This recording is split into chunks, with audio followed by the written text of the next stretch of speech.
Chào mừng các bạn đã quay trở lại với kênh Thế giới hôm nay. Người dùng mạng xã hội nước ta từng không ít lần xôn xao về một số loại trái cây lạ hoắc chưa bao giờ có cơ hội ăn thử. Đây đều là các loại quả mọc phổ biến ở những vùng quê Việt Nam, gắn liền với tuổi thơ của rất nhiều người, nhất là thế hệ 8X, 9X. Ngày nay, muốn tìm được những quả này cũng khó như lên trời, một số thì lại dần biến mất theo thời gian. Chính vì vậy mà không ít bạn trẻ ngày nay đã phải search Google để biết nó là quả gì, ăn được hay không. Trong video hôm nay, chúng tôi mời các bạn cùng quay lại tuổi thơ dữ dội với những loại trái cây thần thánh mà lúc nhỏ chắc ai rằng cũng đã từng thử qua. Còn các bạn 10X thì xem thử mình có biết chúng không nhé. Còn bây giờ chúng ta hãy đến với video. Trở về tuổi thơ 8X, 9X với 10 loại trái cây mà trẻ em hiện nay không biết là quả gì nhé.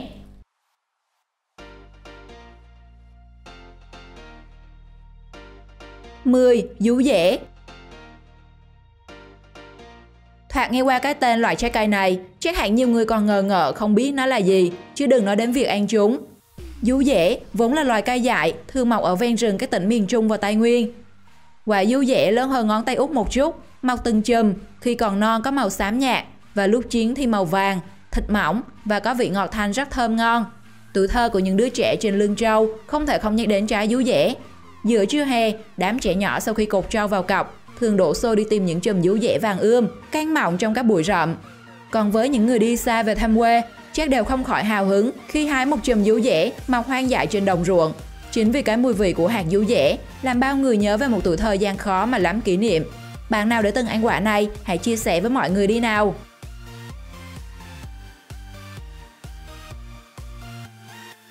9. Quả dâu da.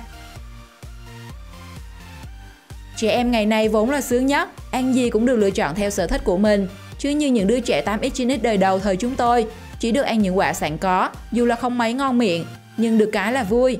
Thế nên nếu hỏi quả dâu da, không biết có bạn nào biết hay không? Nếu biết hãy comment bên dưới nhé.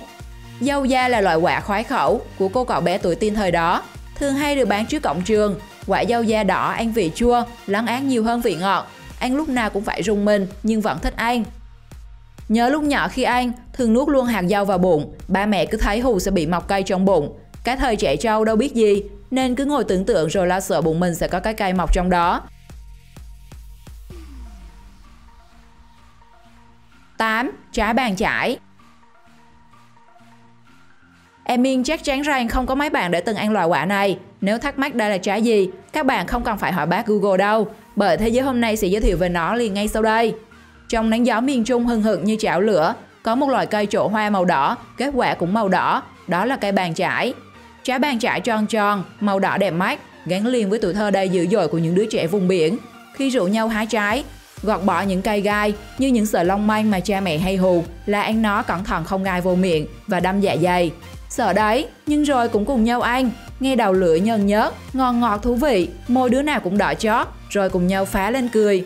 Chưa kể đến việc lấy trái dầm vào trong nước để chơi bán hàng, giống như những bạn hái trái mồng tơi chín, bóp nát trong nước lã để cho ra một loại màu tím, tất cả làm nên tuổi thơ không lẫn vào đâu được.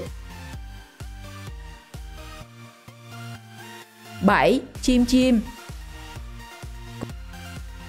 Cũng như vú dẻ, trái chim chim cũng gắn liền tuổi thơ của biết bao người. Mặc dù vậy, đối với trẻ em hiện nay, loại quả này khá xa lạ, thậm chí nếu gặp phải, chắc chắn cũng chỉ ngắm chơi mà thôi chứ chẳng dám ăn. Sở dĩ có tên như vậy là vì quả thường khá dài, có đầu tròn như cái chày và mọc thành từng chùm. Chúng thường được tìm thấy ở các chân đồi, ven bìa núi của đồng bằng miền Trung. Các bạn ở miền Trung đã từng ăn loại trái này chưa? Hãy chia sẻ cho mọi người biết nhé! Trái chim chim khi còn non quả có màu xanh, lúc chín thì chuyển sang màu đỏ sậm, trông rất bắt mắt. Lớp thịt mỏng và hạt to, có vị ngọt nhẹ và rất thanh. Lá của nó có thể làm kèn lá. Chưa hết đâu, thân cây chim chim rất dài, nên thường được các bậc phụ huynh tuốt lá làm roi để quất đít những đứa trẻ khi sai phạm. Bạn nào còn nhớ nỗi đau của roi chim chim, có phải ngay lập tức bạn muốn xin một vé về lại tuổi thơ ngay để đùa nghịch, để thưởng thức loại trái cây dân dã này? 6. Quả sim. Sim là loại quả mọc trên rừng, vì vậy nhiều bạn trẻ ngày nay nhiều lúc còn ngơ ngác về nguồn gốc xuất xứ của loại quả này, và quan trọng là nó có ăn được không? Thế nhưng quả sim là một phần ký ức của những cô cậu 8X, 9X đầy oanh liệt. Lúc nhỏ, quả sim thường được bán ở trước cổng trường và bán theo đơn vị lon sữa bò ông Thọ. Chưa hết, tuổi thơ tụ tập đám bạn treo đeo lội suối lên rừng hái sim. Có đứa đứt dép, có đứa rách quần, còn thêm sợ ma. Thế nhưng cầm những quả xiêm bầu bỉnh bóng bẩy trên tay, khó có đứa nào cưỡng lại được. Nhiều đứa ăn ngon lành, vừa bấm miệng cười vì răng đứa nào đứa nấy đều đã nhuộm một màu tím tím. Tuổi thơ dữ dội thế mà vui phải không nào các bạn?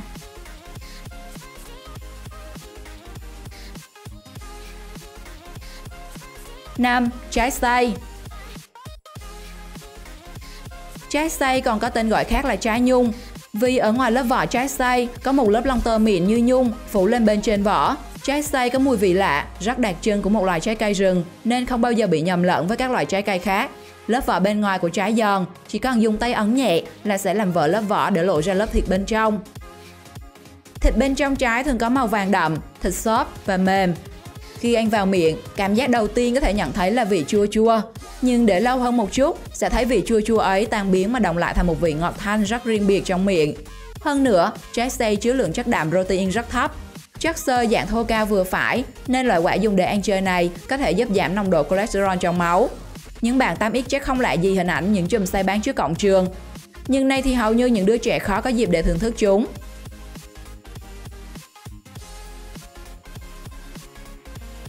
4. Quả mít non.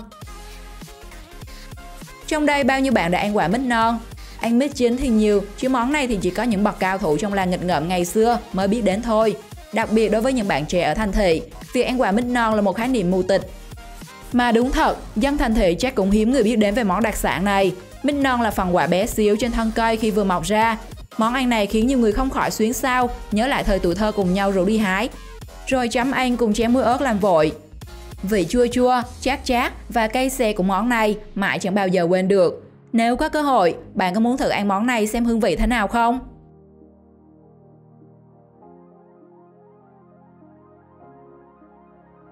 Ba. Quả trứng cá.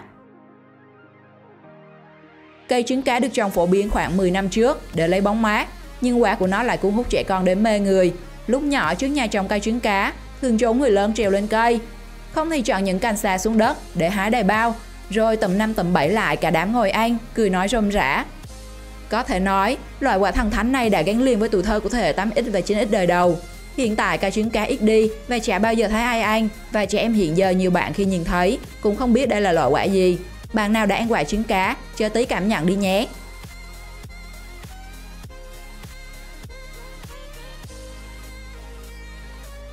2. Quả thù lù. Trái thù lù hay còn gọi là tầm bóp, trong tên nghe buồn cười thế thôi nhưng lại xinh xắn và rất ngon đấy. Trái có vỏ mỏng mỏng, trông như chiếc lồng đèn hình trái tim treo trên cây. Khi còn non bên ngoài màu sắc xanh dịu dàng, nhưng lúc đã chín rồi thì nhăn lại. Trẻ con yêu thích loại trái này lắm, chúng cứ thi nhau bóp lớp vỏ ra tanh tách, rồi lấy phần thịt bên trong ăn mới ngọt làm sao. Đặc biệt, nó còn có tác dụng thanh nhiệt và rất tốt cho sức khỏe. Ngày trước trái thù lù chẳng được ai ngó ngàng tới, nhưng hiện nay nó được xem như một vị thuốc quý và thậm chí là xuất khẩu đi nước ngoài nữa đấy.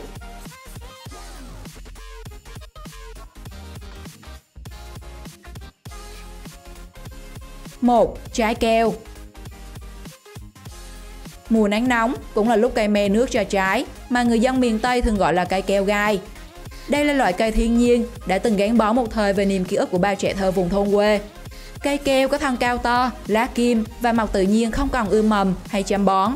Trái keo khi còn non có màu da xanh, đến độ chín sẽ chuyển sang màu hồng đỏ. Hai bên thân quả để lộ phần thịt trắng mướt và hạt có màu đen. Trái keo khiến mọi đứa trẻ hay người lớn đều thèm thuồng. Khi ăn có vị bùi bùi và hương thơm làm lũ trẻ cứ muốn ăn mãi không thôi. Hương vị mộc mạc đã đi vào ký ức của một thời vô tư của bao người.